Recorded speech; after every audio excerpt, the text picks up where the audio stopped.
The human body has a nerve called the vagus.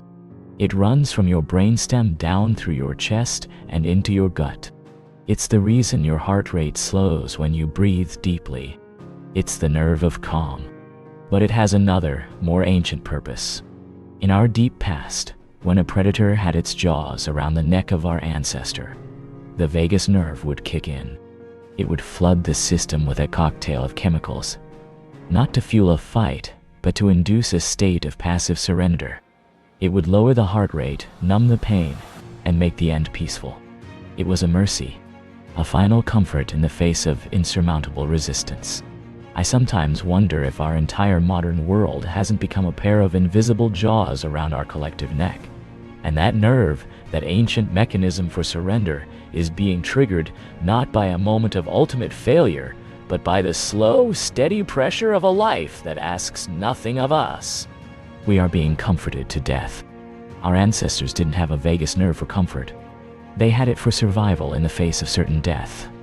We have repurposed it for a Tuesday afternoon.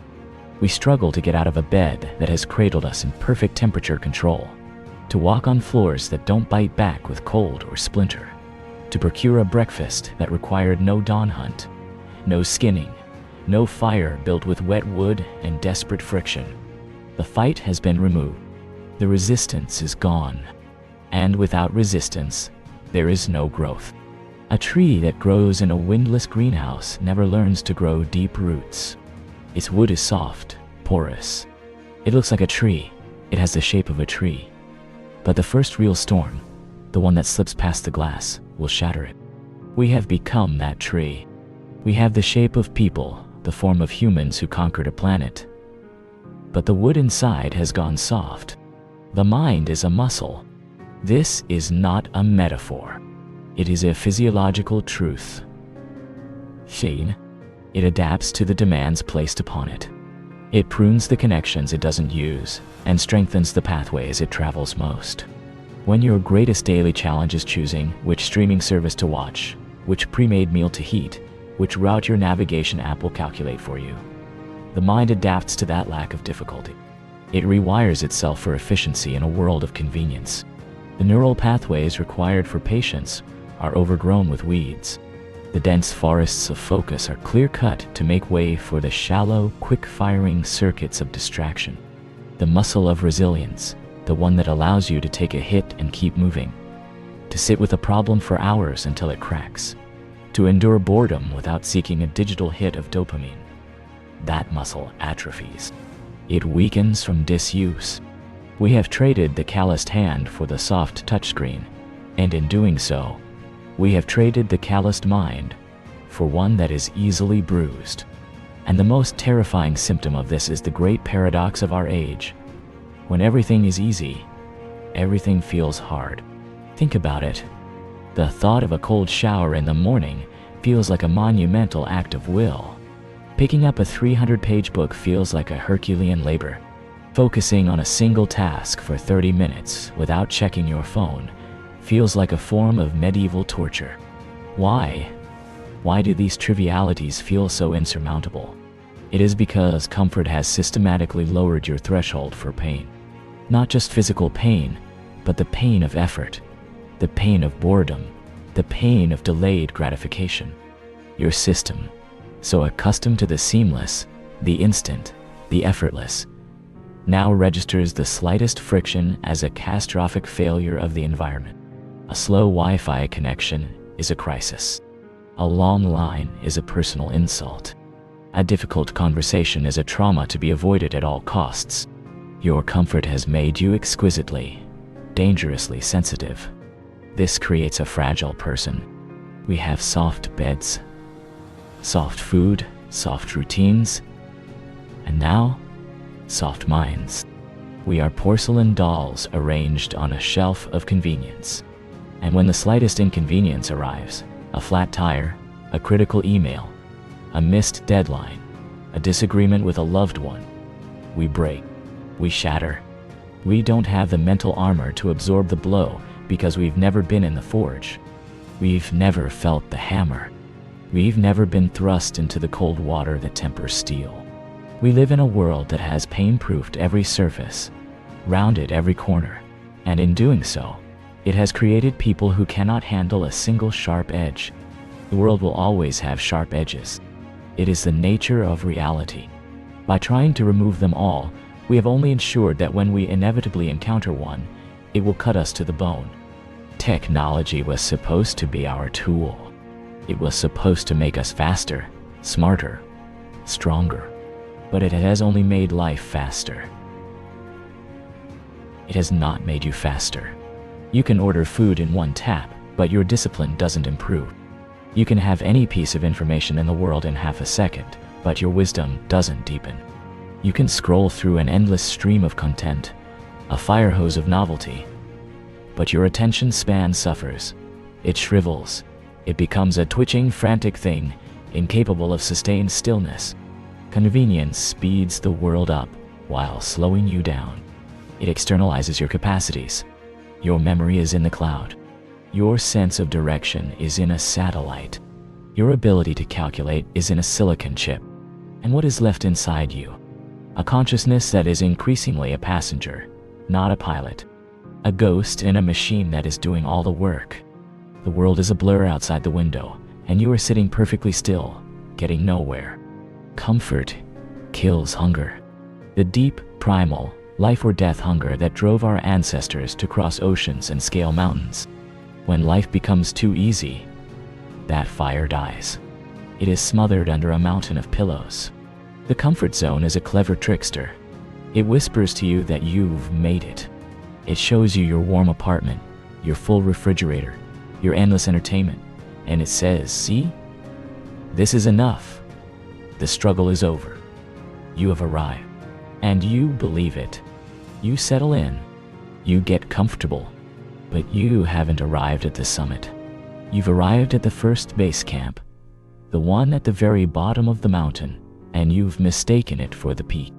You are stuck at level 1, congratulating yourself for finishing the tutorial, while the vast, challenging, and magnificent game of your life remains unplayed.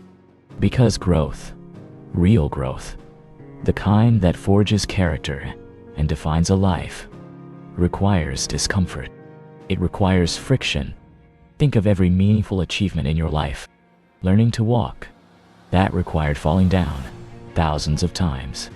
Learning a language, an instrument, a trade, that required the grating friction of failure, the ache of repetition, the vast, yawning emptiness of uncertainty. Comfort, in its infinite wisdom, seeks to remove all of these. It offers you algorithms that show you only what you already like, eliminating the discomfort of new tastes. It offers you delivery so you never have to face the uncertainty of a new recipe failing. It offers you social media echo chambers so you never have to endure the friction of a challenging idea. It systematically removes the very ingredients required for growth, and in doing so, it steals your potential. It locks it away in a vault of ease, and you hold the key. But your hand is too comfortable to turn it. Your mind gets addicted to this ease. Instant gratification is not a convenience. It is a drug. A click, a delivery, a like, a swipe. Each one is a tiny hit of dopamine, a little chemical pat on the head for doing absolutely nothing of substance. And the more you use it, the more you crave it. The less you can tolerate the natural rhythms of reality. Reality is slow. Reality is discipline. Reality is planting a seed and watering it for months before you see a flower. Reality is practicing a scale for 1,000 hours before you can play a beautiful song. But your addicted mind can't handle that. It screams for the hit. It throws a tantrum at the first sign of delayed reward. It has lost the capacity for patience, for the slow, beautiful, painful process of building something real. You are a sugar addict in a world of psychological candy, and you've forgotten the taste of real food. And in the end, comfort steals the most precious thing you have: your identity. Hard times shape strong people. They are the sculptors.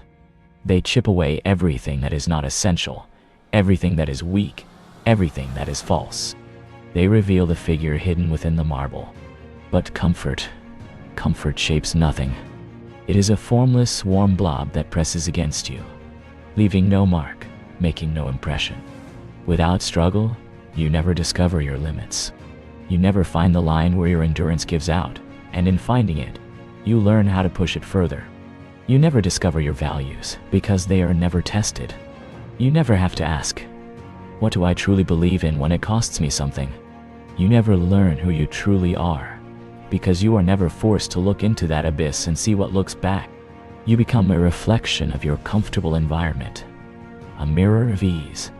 And when that environment is removed, you find there is no one there. The world advances at a breathtaking pace. Medicine, engineering, communication. We have solved problems that plagued humanity for millennia. But we have built a society that solves every external problem, except the one festering inside us. Our own weakening ambition, our own decaying discipline, our own evaporating resilience. We have built cathedrals of comfort, but the human spirit inside is shrinking, becoming a smaller, quieter thing. We have all the tools for greatness, but we have lost the hand that can wield them. The grit that built civilizations is being smoothed away, polished into a harmless, shiny pebble. This comfort, this is the cage, but it's the most insidious cage ever designed. The door is not locked. In fact, it's wide open. You can leave anytime you want. The cold shower is there. The difficult book is on the shelf. The challenging conversation is waiting to be had. The new skill is waiting to be learned. The door is open.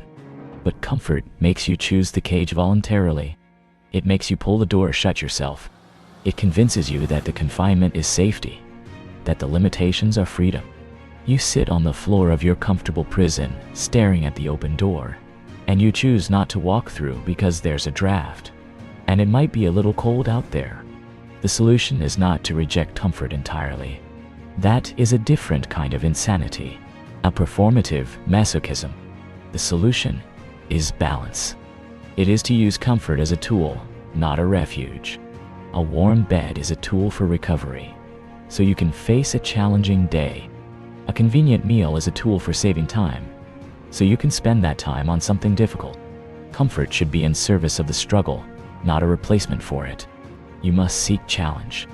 You must train your mind like you would train a muscle. You must consciously, deliberately choose discomfort on purpose. You must walk through that open door, not to escape, but to prove that you can. You must take the cold shower.